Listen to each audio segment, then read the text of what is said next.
pleasure to be back in the Boston area. When I arrived in New York City 3 years ago, my daughter told me that I could drop my accent. I told her that I wouldn't be dropping my accent and I wouldn't be dropping my sports feeds. And I haven't done it. I'm really happy to be here. I'm really quite moved and honored. I always came to this, as Herb and his family knows, I came every year to the Connie Spear Memorial Lecture. And to be able to be here in celebration of one of those women who I'm going to be talking about tonight, women needing change, is very, very, very special. We all miss Connie, and all of us who knew her hold her in our hearts with deep regard. I also want to thank Ellen Tecro, my colleague for 20 years, for inviting me to speak at this event, which is really wonderful. Tech not only does an amazing job as Executive Director of the Synagogue Council, but as you can see, he's also a wonderful singer, which is a good thing because that's how I was able to create harmony within the Jewish community. Through dialogue, learning, music, and humor. So thank you, Tech. I want to thank her and the entire Birnbaum family. I know this wasn't easy to get us all together to find a date, but I'm glad we could have the engagement party for Ariel to tip it off this weekend. It's really such a perfect homage to a loving woman who dedicated her life to family, the Jewish community, and to encouraging positive change in the world. As Herb mentioned, Connie, in her relatively short life, was not only a devoted wife and mother, but also a woman dedicated to the spirit of Kalal Yisrael. And as Herbie said, she worked with Northeastern University's Hillel, Jewish Federation, Jerusalem Dental Volunteers, and her work at the Synagogue Council to promote and improve relations among various communities of Jews, which I know from my own experience as Executive Director of JCRC is no easy task. She was not one to shy away from challenge, and she certainly showed that in her role as coordinator of the flagship community program. I particularly want to thank you for inviting me tonight as the very first woman to give this lecture and allowing me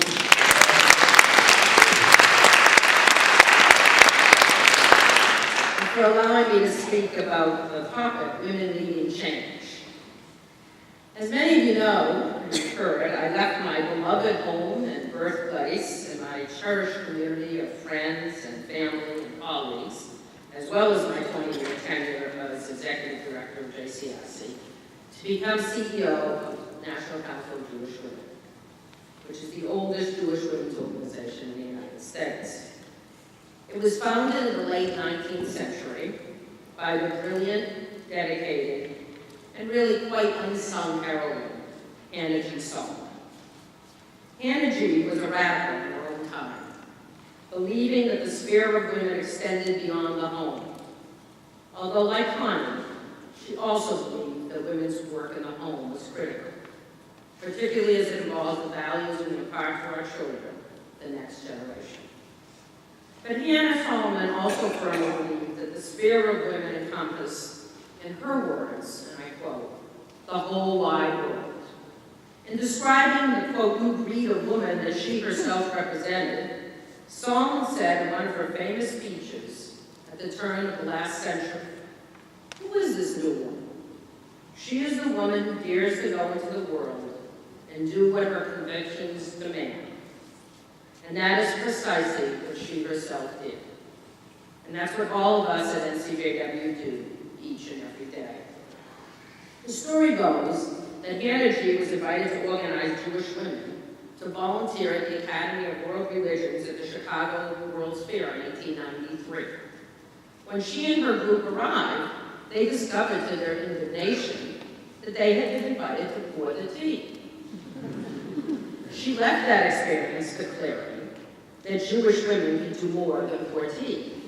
And upon her return to her community, Chicago, she decided to follow the example of her colleagues at the time, Jane Addams, Susan B. Anthony, and rather than getting angry, she decided to start organizing. Sound familiar? Through a painstaking letter-writing campaign, Hannah G. Solomon built a Jewish Women's Congress that was attended by an overflowing crowd. This Congress gave rise to the NCJW, whose mission to this day remains very consistent with its original intent to advance the well-being and status of women, to advance the well-being of children and families, to enhance the quality of Jewish life, and to ensure and advance individual and civil rights, and since 1948, to support a secure Israel and the well-being of its people. In pursuing this important but complex mission, we draw inspiration from numerous courageous and committed women who long before Hannah shook up the status quo, initiated social change, and advocated for justice.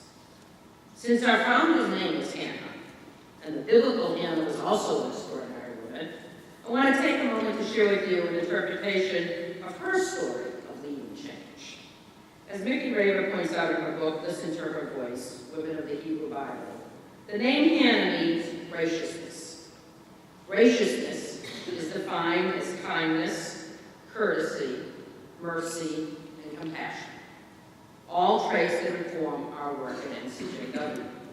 Second, and this aspect of Hannah is truly revolutionary, Raver explains that Hannah's prayer, mistaken by the high priest, as we all know, for drunkenness, and the only woman's prayer recorded in the Hebrew Bible, in fact marks a profound shift in Jewish prayer and ritual. In Hannah's time, the sanctuary was primarily a place where blood sacrifices were performed. But Hannah prayed only with her heart, her tears, and her lips. In fact, according to Raver, Hannah's prayer marked the first time that heartfelt, spontaneous prayer replaced animal sacrifice as the central act of Jewish worship. Hannah, says Raver, understood that ceremony and slaughter were not substitutes for one's presence in spirit. This lesson is one that bears repeating in today's world, where slaughter and violence are still all too common responses to problems and challenges. Again and again throughout history, this willingness on the part of people to resort to violence and slaughter has been demonstrated, perhaps nowhere more shockingly than during the Holocaust. And among the heroes, or I would say shearers, of the Holocaust was another remarkable woman, another remarkable Hannah, Hannah Senech. Hannah Senech's life was a very short, yet an eloquent demonstration of precisely the type of commitment that Hannah G. Solomon had described when she said that the new woman was one who dares to go into the world and do what her convictions demand. In fact, one would be hard-pressed to think of a more courageous and committed young woman than Hannah Senech. She was a 22-year-old Hungarian immigrant living on a kibbutz in Palestine when a representative of the Jewish Agency approached her and asked her to join a clandestine military project. The project's ultimate goal was to offer aid to European Jewry. In March 1944, exactly 70 years ago, Senech and several other Palestinian Jewish volunteers were dropped into Yugoslavia to aid the anti-Nazi forces until their true mission could begin. They were delayed by the German invasion of Hungary, but in June crossed the border in time. Senech was captured within hours of stepping onto Hungarian soil, sent to prison in Budapest, and tortured by Hungarian authorities seeking information about Allied wireless codes.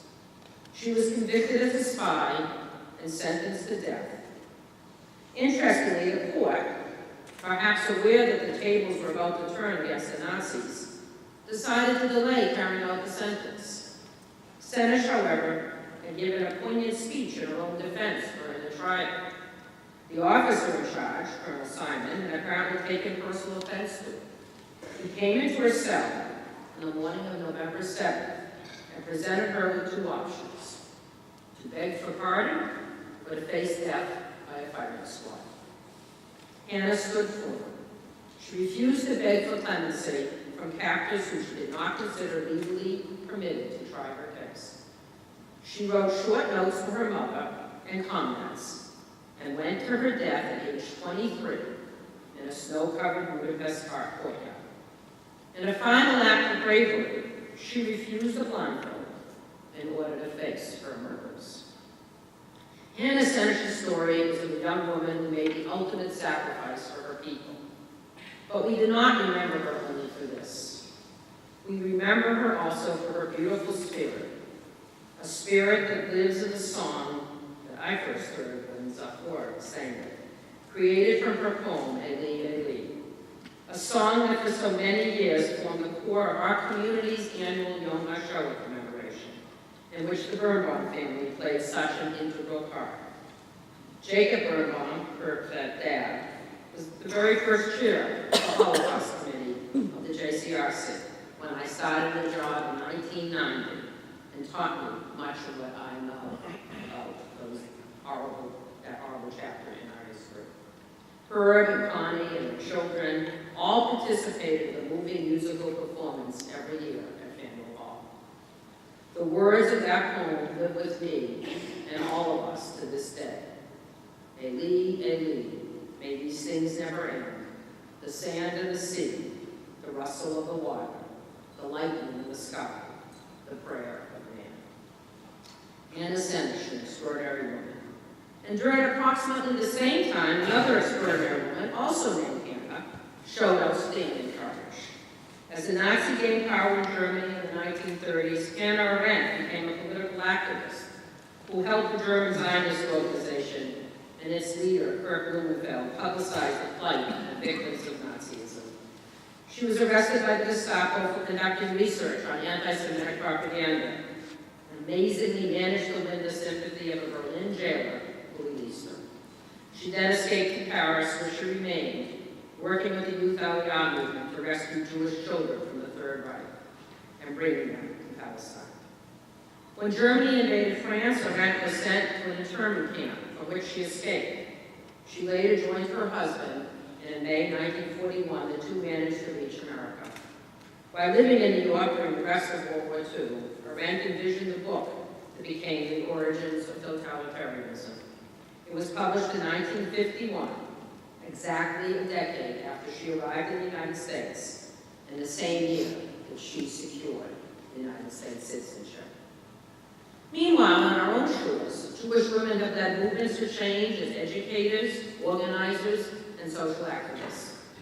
Rose Schneiderman was a labor organizer, socialist, and suffragist who served as president of the National Women's Trade Union League of America from 1927 to 1947, and later assumed labor-related government positions. And of course, there was Emma Goldman, the Jewish radical who spoke out against social injustice for half a century. Goldman was the first woman to advocate for the use of birth control. In 1914, she and Margaret Sanger acted on their concern about the hardships of childbirth and self-induced abortion brought to low-income women. They were arrested for distributing leaflets that educated women about contraception. Thus began the battle for reproductive freedom. I'm sorry to say, a battle that still wages on today in our courts, in the halls of Congress, and in our state legislatures. Emma Goldman was wise and bold.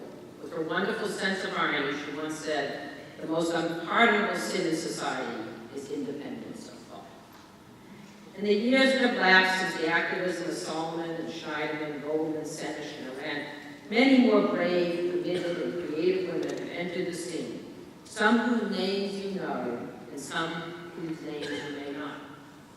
Thankfully, the Jewish Women's Archives, based here in Boston, has chronicled the lives of thousands of Jewish women who have led change through their contributions to education, the arts, science, government, and many vital social causes. These phenomenal Jewish women include, for example, Shulamit Aloni, who devoted her long career as a teacher, journalist, lawyer, and Knesset member to the protection of civil rights. Aloni tried to empower women through Know the Law, a special radio show she created. And she worked to empower all Israelis through the introduction of citizenship studies into the school curriculum. In her first term in the Knesset, she worked to create a constitution for Israel that would include a Bill of Rights guaranteeing basic human freedoms. As a member of the Constitution, Law, and Justice Committee, she formed and chaired the Basic Laws Committee. And in her first term in office, she founded the Israel Consumer Council, where consumers could bring their complaints. And there are women more recently who have led change. Women like Anne Heyman, who founded the Ogosa School in Rwanda, modeled after Yemenor in Israel, to provide a home for 500 orphan Rwandan children. A true hero who tragically died last month in an equestrian accident, but whom I remember from our very first meeting in my office at JCRC. She came to talk to me about her dream of creating a youth village in Rwanda and her determination of turning that dream into a reality, and she did. And I want to add to these examples 2 Israeli women who were elected to Knesset last year and have become personal friends of mine, and who are certainly women leading change.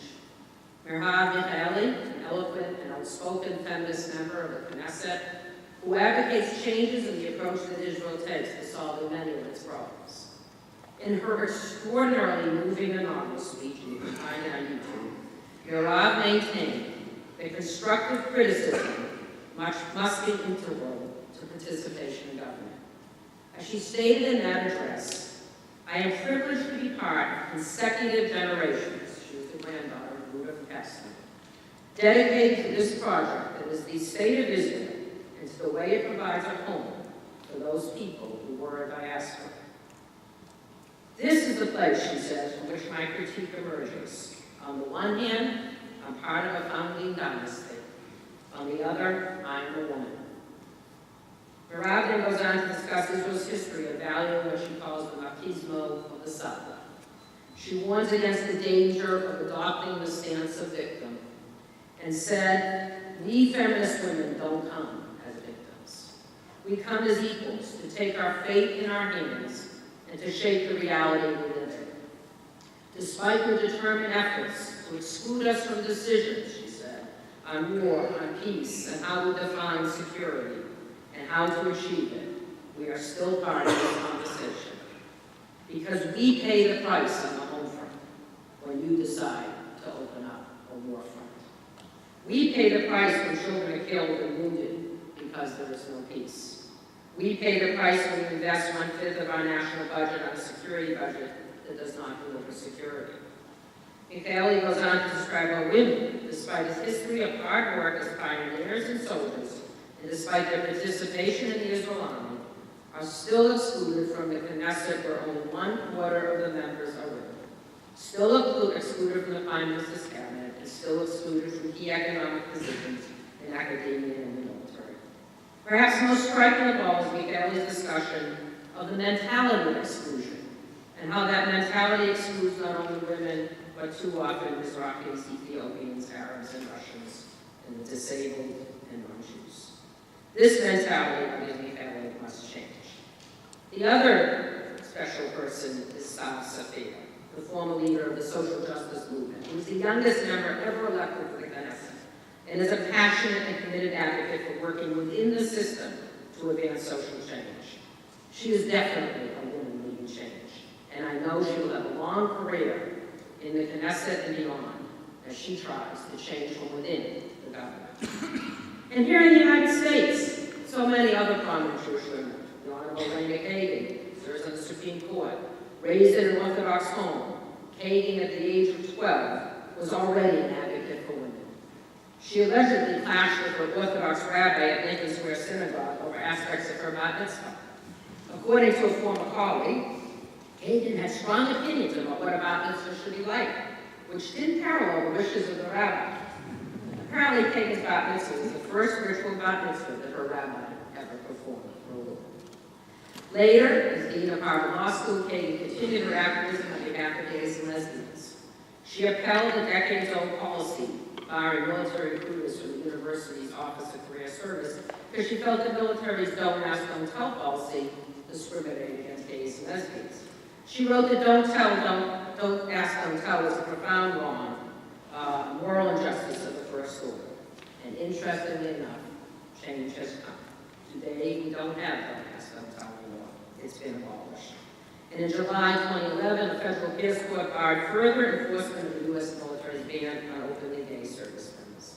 Certainly, the activism of Elena Kagan and others like her played an important role in bringing about this long overdue change. Coming back for a moment to the concept of pluralism, which the Synagogue of Massachusetts has always promoted, it is important to note that we have Jewish women from every denomination who have worked for progress and equality. And this most definitely includes the Orthodox community. For example, as I've come to know and work with the amazing Lou Greenberg, who as far back as the early 1980s who founded the Jewish Orthodox Feminists Alliance, JOFA, which was based on the following principles. A woman of faith has the same innate vision and existential longing for a redemptive, covenantal reality as a man of faith. Jewish women, as much as men, have the mental and emotional capacities to deal directly with the most sacred Jewish texts and primary sources. Some women, as some men, are capable of functioning in positions of authority related to the religious and physical survival of the Jewish people. In matters such as marriage and divorce, a woman should have no less control of personal freedom than a man, nor should she be subject to abuse resulting from the constriction of freedom. And I know most of you gathered here tonight will join NCJW and JOFA to advocate for changes such as the end of Alunot, chained women, here and in Israel, who have not been able to get their husbands to freedom from marriage. But there are also phenomenal women in the conservative reform movements. There is, for example, Rabbi Sharon Rouse, whose work to reframe core aspects of Jewish life and to push people to think about what it means to be human in a world plagued by violence, hunger, poverty, and daily struggles. And as my colleague and friend, Rabbi Julie Schoenfeld, who was not only the first female head of the Rabbinic Assembly of Conservative Rabbis, but also served on President Obama's faith-based council on neighborhood and community partnerships, that called last year for an end of modern-day slavery and the trafficking of women and children that is occurring as we speak in this country and impacts on 300,000 American children every day. I'm very proud to say that NCJW has recently launched a major anti-sex trafficking initiative for women and children, just as we did in the early 1900s, when women volunteers from NCJW met newly arriving Jewish immigrants at the docks in New York to prevent them from being forced into prostitution and human slavery. So all over the country, in fact all over the world, women have risen up to claim what is theirs and to engage in tikkun alone in so many ways. As the CEO now of National Council of Jewish Women, I couldn't be more proud and more thrilled by the many stories of women needing change. Of course, there remains much additional work to be done, and that is why we're working to achieve full implementation of the UN Security Resolution 1325 that calls for special measures to protect women and girls from gender-based violence, particularly rape and other forms of sexual abuse. We must continue to advocate for the full involvement of women in promoting peace and security, the full involvement of women in the prevention and resolution of conflicts, negotiating and to be participants in negotiations and in humanitarian responses to difficult issues. I hope these brief remarks that I have tonight have convinced you that Jewish women have always led change. In fact, we've always been on the cutting edge of social change, but we have not always been recognized for our work. We have played an important role in imparting our values to our children and have carried our message of the importance of family, community, civility, and education. We serve as powerful role models through our involvement in our communities and causes we care about. In conclusion, I want to share with you the words of my former Maya teacher here in Boston, before she became a rock star, Erica Brown, who wrote in her wonderful book, Inspiring Leadership, quote, "We learn from our biblical heroines that moving from the background to the center requires both a self-propelled push and the support of others that is not gender biased. Some women, like the biblical Miriam, will place themselves in the foreground of history. These are the women we watch. Others need encouragement and mentoring. These are the women we watch over. Leadership is not a condition of personhood that some are granted and others deny. Leadership is a choice that begins with words and actions, that requires the sculpting of language and ideas and the combating of indifference. Women have the choice. Before others decide on their worthiness or their capabilities, women must decide for themselves if they want to lead. Miriam never asked anyone if she could approach an Egyptian princess or if she could sing and play the timbrel at the parting of the Red Sea. She decided. I want to thank all of you who are here, and all of you, whether you are a woman you are a person supporting a woman leading change.